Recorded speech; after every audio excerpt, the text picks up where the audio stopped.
How you doing, boys and girls? My name is Rafael Mirel. I'm an owner of Extreme RC. Been in business for 8 years. And this first video is going to be about short course trucks. I have 4 different models of short course trucks. It's the Team Associated SCT, the Senton VLX, the Losi Tenacity, as you guys can see, and the most popular of all probably is the Traxxas Slash.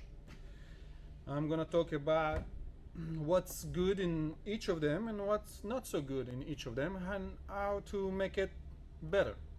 And in the end, we're gonna come to a conclusion of which one of them is the better one from all, and which one you guys should actually invest in if you want to keep it for long term. And we'll see how that goes. Probably make much more videos coming soon. So let's start with the Senton. I'm gonna move the Losi and the Team Associated. Alright guys, a little while ago Arma became a very known car. A lot of customers come in and asking how to start, which model is a better one to choose at first. And you know, it's honestly one of the models that I tend to go for. For a lot of customers, I explain them that this is probably one of the cars that will give them all they need for a first car. That doesn't need a lot of upgrades, but still yet there is a lot of room to upgrade every car that I'm going to show you today. So as far as the Senton, what do you see here? You see a fan on the ESC. You see a fan that is on the you have a fan on the ESC and a fan on the motor plus a heatsink. That's something that not all the brands come with, so that's something that I really like. As far as the drive shaft, some companies will get you a metal drive shaft.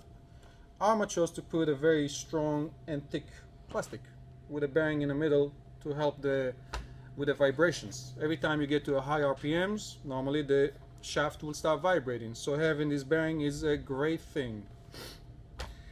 Let's talk a little bit about the gears. In the Arma, the gears are installed in this part. We need to open one screw in the back and lift this clip to slide the motor and the gears out. And from that point you'll find out three screws in the back of this plate to be able to find the gears and repair them. I find this in a level from 1 to 10. I find this at a level 7 as how easy it is to fix it.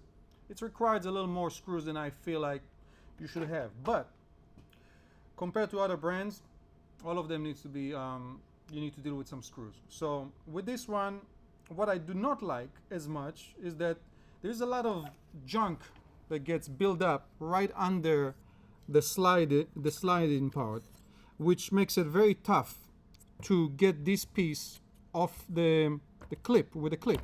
You really need to use something to pry it from this area and from this area to have it out and actually replace the gears when it comes to that point, which on this model, because of the build-up in the gears area, many people that are beginners do not change or clean the dirt and the debris, and the gears strip out easy. So to help this model to last and to handle better, I came up with some parts that I would like to suggest you guys what to buy when you buy this car as an addition. These things may not be required immediately, but they will be a great upgrade for your future with this car. What we see here is a spur gear for the diff. Here is the outdrive pinion gear, and here is the diff case. You need these 3 items to make your front and rear rear diff stronger. Without them, you're probably gonna need to fix your car more often. This gear is a still spur gear. That's the main gear that keeps breaking because of debris and normally a failure of a bearing. So let's talk about bearing, guys. In this car, we got bearings where the wheels are, of course, where the hub carrier, 2 on each side. We also have bearings in the diff, 1 on each side and 1 more going this way. The main bearings that break pretty often is the bearings in the gearbox. You have 1 in the rear and 1 in the front. From the RPM that this motor creates and the heat that builds up with the debris, the rest of the junk that this car deals with, bearings tend to break. And on armor vehicles, they break quite often. It doesn't seem like they're using the best bearings, but most of those other brands, they're not gonna get you the best of anything at the beginning. So that's something subject for you guys to upgrade. There is a lot of different makers for bearings. I can recommend one named Avid Bearings. You can buy individual bearings or buy them as a pack. You can even choose the quality if you want ceramic or if you want metal, steel, and the cheapest ones. You know, it goes from $20 a kit to up to $100+ a kit. Now, as far as the shocks, you get in great shocks. They thick. They are made out of plastic, and if you're not abusing the car too much, they handle and they last pretty good. But I do see a lot of people that bust in these shocks quite often. They're losing their oils, and shocks will be a smart thing to upgrade in any model that you buy, you know, ready to run. So the one main thing that I don't like about the Senton and as well as all the Horizon vehicles, and I have spoke with them about it, is the servos. Most servos that are Spectrum servos are not exciting. Let's put it that way. They are servos that normally break quite often. It's not recommended to go with the same model. If it does break, I tell all my customers, go ahead and upgrade. Upgrade to a different model of Savox, if it's Reef, if it's there's a few more models that you can think about. But anyway, when this servo goes bad, just go to your nearest shop or call us at Extreme OC. We will suggest you based on the model and the weight that the model needs and the speed that it needs to make sure you choose the right one. Normally for street cars, you'll choose a high-speed servo without as much of a torque. But when the car gets heavier, you want to choose more torque than speed. If you want to choose both, go ahead, prepare your wallet for a big build. For a Senton, for example, it would be smart to spend around $75 to $80. You can get amazing servos for this price. And that's what I would recommend. It can be a Traxxas servo. They make the 2250, I believe, is the blue one. You can get a Savox 1258. I love it. It's a great servo. And there is few more.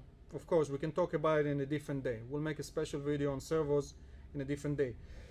For the Senton, give it points now. Let's give it some points. For 1 to 10, I will give this vehicle for the price. Number 8. It gets 8 points for the price. Price point, guys. The price point, we haven't talked about it. It's $369 for this model. Sometimes they're running deals on Horizon, as well as in my shop. We honor the same deals. So anyone that ever want to deal with us, even on the phone or online on our website, contact us. If you don't find the numbers to match Horizon Hobbies, you can call us, and we're probably gonna make it right for you guys. Okay, feel free. You're gonna learn that I'm very friendly and I'm very helpful. So call, get our advice, specifically my advice. I deal with these cars every day. I fix about 10 of them each day, not just this model, every one of them. All right, let's move on to the Team Associated RC10. This model, new for me. I haven't really been dealing with this model for too long. I think it's a new model for Team Associated anyway. I like the idea that they put the dust cover. This dust cover is a life changing for many models. You know, all that debris is really hurting the bearings and affecting your fan on the ESC. That can create heat on the ESC and the motor. And it's so. We were talking about this little dust cover. Love it. I think it's very interesting, and I think that every brand, every company should do something like that. You know, this is just about a quarter in China, life saving. Whoever cares about his brand should give this to us. For any RC car you can put it on, do it. And if not, use mommy's pantyhose. Anyway, this car, what we see immediately is that we are missing a fan on the motor, but we do have a fan on the ESC. Also, Team Associated, even though it's a little more pricier than Arma, they give you a little cheaper and a little smaller electronics. The motor and the ESC here, compared to the Arma, it's a step down. But don't forget, you are getting a dust cover, and in the same time, this car equipped with some LED lights for nighttime. That's a nice plus. And also, this car have a sway bar. This car definitely have some goods. We have to point out that also this car have adjustable shocks. They are not metal, they're still plastic, but they are adjustable, which is a gigantic plus for most people that know how to tune their RC car. Same like the Senton, this car have adjustable turnbuckles and camber links, which is a big plus. And I'm not sure about this servo. I will say it's probably the same quality like most ready-to-run vehicles. Whenever they break, change them. I love that this car have a little mud guards, which is kind of cool.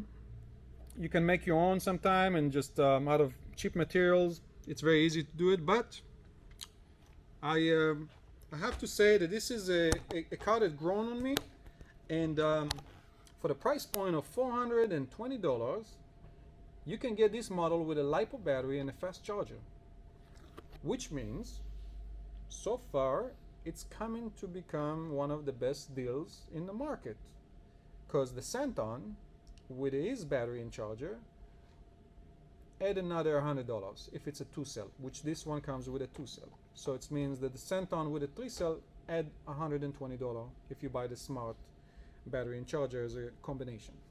So I like this. You got the mud guards, you got the lights. You're missing a fan, which will cost you $15, not a big deal. Great shocks, you don't have to upgrade them, and you got the sway bar. With the shocks, sway bars, mud guard, and the light kit. So, and definitely for the price point with the LiPo battery and a charger. So keep this one in mind. You know, I know a lot of people come to my shop and they rely on what I suggest them, and I appreciate that people are willing to trust and believe what I say. Sometimes people need to back it up with a customer in the shop. They want to hear what he thinks. And now I'm happy to show you guys this on a video, that if you bought one from me or you're going to buy one from me, you kind of know where my head is before you come to the shop. And then you can make your best decision. You know, my thing is this: get what you want, don't settle. If you settle in, you'll be sorry about it, and the next week after that you'll spend money again. So my motto is don't settle. If you're coming to buy a car, buy what you really want. We're gonna move on to the Slash 4x4.